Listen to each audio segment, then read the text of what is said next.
जय हिंद दोस्तों। तो कैसे हैं आप सब। स्वागत करती हूं आप सबका चैंपियंस डिफेंस एकेडमी के यूट्यूब चैनल में। तो शुरुआत करते हैं आज की फैक्ट सीरीज की।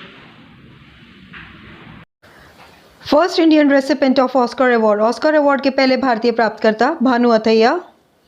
नेक्स्ट, प्रथम भारतीय प्रधानमंत्री जिन्होंने कार्यालय से इस्तीफा दे दिया। The first Indian prime minister who resign from office, Morarji Desai. The next is first aircraft carrier Indian ship. पहला aircraft carrier Indian ship. The answer is INS Vikrant. Now come to the next name of the first University of India. Bharat के पहले विश्वविद्यालय का नाम। The answer is Nalanda University.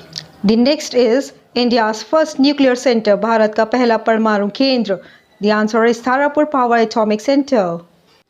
Now the next one, first election commissioner of India. Bharat के पहले चुनाव आयुक्त। And the answer is Mr. Sukumar Sen. And now the last one, the first Chinese pilgrim to visit India. Bharat आने वाले पहले चीनी तीर्थ यात्री। And the answer is Hind.